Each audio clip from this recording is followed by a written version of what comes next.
여러분 반갑습니다. 이번 영상은 남자는 힘들 때 여자를 멀리하고 여자는 힘들 때 남자를 찾는다는 주제로 한번 이야기해 보겠습니다.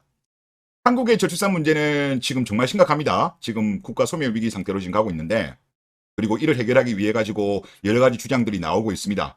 그런데 인간의 본능을 이해하지 못하거나 이것을 외면한 정책은요, 효과를 보지 못합니다. 본질적인 거를 터치를 해야 된다니까요. 그런데 나그한 같은 경우는 이거를 무시하고 있어요. 이거를 무시하면서 유지아들이 해달라는 대로 엄청난 예산을 쏟아부었죠. 그러니까 당연히 효과가 없는 거예요. 관련된 글 하나 보도록 하겠습니다. 남자는 힘들 때 여자를 멀리한다. 여자는 힘들 때 남자를 찾는다라는 제목입니다. 지금 정책을 설계하고 입안하는 기성세대들은 여자가 행복해야 출산율이 올라간다고 믿는 저지능들이 대부분이다. 팩트는 여자 살기 좋은 사회일수록 연애율, 결혼율, 출산율이 낮다. 이건 우리가 어릴 때 보던 만화에서도 확인할 수 있는 너무나 자연스러운 본능이다.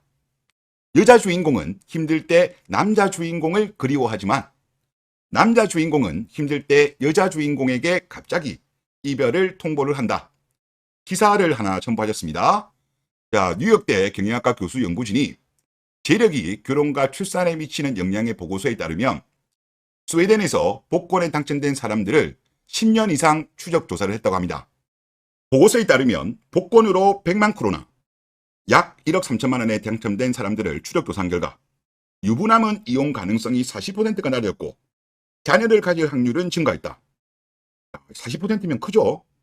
미혼 남성의 경우 5년 내 결혼 가능성이 30%가 증가했고 자녀를 낳을 가능성이 이보다 더 크게 증가했다. 스웨덴 같은 경우는 국민소득이 엄청나게 높잖아요. 1인당 국민소득이 1억 3천. 작은 돈은 아닙니다만은 국민소득을 감안하면 그렇다고 엄청나게 큰 금액이 아님에도 불구하고 엄청나게 이혼 가능성을 낮추고 결혼 가능성을 올리고 자녀를 가질 확률을 올리는 거예요. 남자가 여유가 생기면. 그런데 반면 여자는 반대로 갑니다. 여성이 10만에서 50만 달러, 1억 3천에서 6억 5천 정도의 행재가 생기면 이혼 가능성이 단기적으로 2배가량이 높아지는 것으로 나타났다. 특히 저소득 여성이거나 남편보다 벌이가 더 낮은 여성의 경우 이런 경향성이 더욱 두드러졌다고 합니다. 그러니까 남자랑 여자랑 반대라는 거예요. 자, 이어서 만화뿐만 아니라 실제로 통계에서도 간접적으로 유추가 가능하다. 여자는 자기보다 못하다고 생각하는 남자한테는 안 끌리거든. 즉, 자기가 편안하고 살기 좋아질수록 엔간한 남자는 하찮다고 생각하게 된다.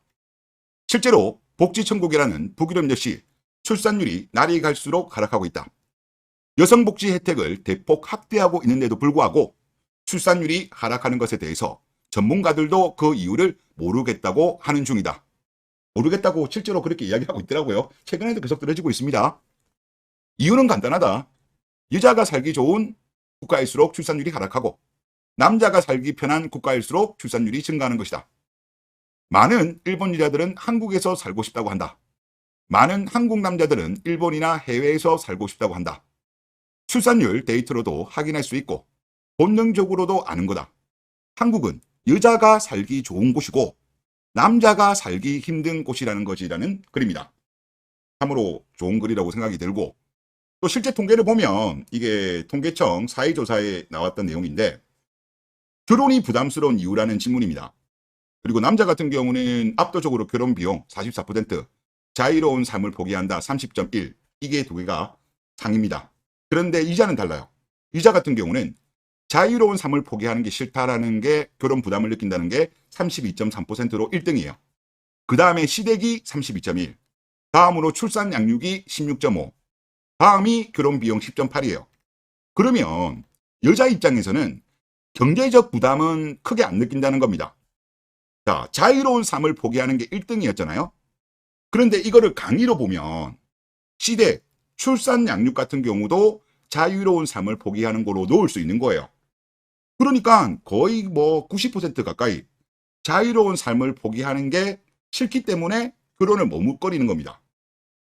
어느 정도 먹고 살만하면 여자들은 굳이 조건 좋은 남자, 존경스러운 남자가 아니면 굳이 결혼 안 하겠다는 스탠스예요. 내가 여유가 되면, 먹고 살만하면. 그러다 보니까 어느 정도 최근 몇 년 동안은 여자들 먹고 살기 좋았죠. 그러다 보니까 결혼 의향이 엄청나게 많이 떨어지고 고양이랑 그냥 같이 살겠다. 이러는 여자들이 많았습니다. 하지만 최근 들어서 갑자기 바뀌었어요. 여기 자료 보시면 이거 저출산 고령사회위원회에서 지금 올해 상반기에 한번 조사하고 지난달에 조사를 했습니다. 그런데 6개월 만에 30대 이자 같은 경우는 고령 의향이 반년 만에 12%가 급반등했어요. 20대 같은 경우도 여자는 자녀를 낳겠다는 게 14%로 뛰었습니다. 고작 6개월 만에 발생한 일이에요. 여러분들도 아시겠지만은 6개월 짧은 시간이었지만 그동안의 대한민국 경제 상황이 상당히 안 좋아졌죠. 지금 대기업들 뭐 구조조정도 지금 많이 나오고 있고 자영업자들 같은 경우도 상당히 힘든 상황이고 하여튼 대한민국의 지금 경제 상황에 대해서 하여튼 많이들 지금 우려도 되고 장기적으로도 그러다 보니까 여자들도 불안한 거예요. 남자는 먹고 살만해져야 결혼을 생각하고 여자는 먹고 살기 힘들어져야 결혼을 생각한다는 거예요. 지금 대한민국 여자들도 원래 시사, 경제 이런 거 잘 몰라도 어느 정도는 느끼고 있을 겁니다. 이거 요즘 만만치 않네. 이러다가 걱정된다. 생존이 걱정된다. 이런 여자들이 늘어난 거예요. 늘어나니까 이렇게 6개월 만에 급반등을 한 겁니다. 그리고 여자들이 해줘 한다고 오냐오냐식의 정책은요 효과가 없어요. 이미 20년 이상 해봤잖아. 아마 전 세계에서 한국이 가장 심했던 것 같아요. 가장 심했기 때문에 출산율이 가장 심하게 꼬라박은 것이 아닌가. 그러니까 여자들이 힘들 때 남자를 찾는다는 본능을 정책 결정권자들이 이거를 무시하면 안 돼요. 이걸 베이스를 가진 상태에서 정책을 펼쳐야 된다니까. 그냥 여성계에서 해달라는 대로 해준다고 안 된다니까. 본질을 건드려야 돼요. 본질을 건드리고 그걸 베이스로 해서 정책을 펼쳐야 되는 거예요. 옆 나라 일본 같은 경우도 우리나라랑 비슷한 현상을 먼저 겪었죠. 일본이 버블이 터지고 취업 빙하기 들어가고 1990년대 말에 이제 IMF 아시아 금융위기가 터졌을 때 그때 당시 일본이 경제가 상당히 안 좋았는데 그때 일본은 어떤 선택을 했냐. 일본 정부와 경제단체는 남성 근로자들을 보호했습니다. 반면 여성 근로자들을 보호하지 않았어요.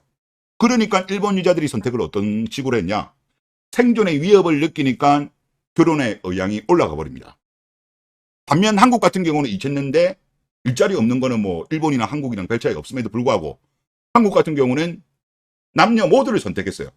그러다 보니까 남녀가 경쟁을 해버렸죠. 그런데 그 경쟁 자체가 공정했냐? 공정한 경쟁이 아니었죠. 남자는 군대 갔다 오니까 머리가 좀 아무래도 안 좋아지죠. 거기에 대한 보상이 없어. 특히 이제 군 가산점이 대표적인 얘기겠죠. 더군다나 상시 근로자 500인 이상에 대해서 여성 할당제를 강제해버렸죠. 기업들은 뽑기 싫어. 물론 일 잘하는 여자는 뽑겠습니다만은 뽑기 싫음에도 불구하고 뽑아야 돼. 법이 그리 되어 있으니까.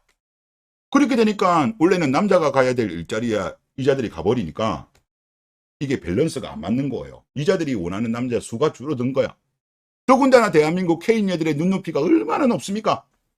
엄청나게 높으니까 뭐 그런 남자를 못 만나면 그냥 혼자 살겠다. 그런 여자들이 지금 엄청나게 많습니다. 그래서 제가 볼 때는 대한민국은 이 문제를 무시하면 저출산 문제, 혼인 감소 절대 해결 못 합니다. 그러니까 이거를 좀 알았으면 좋겠다라는 생각이 듭니다. 네, 이번 영상 여기서 마치겠습니다. 감사합니다.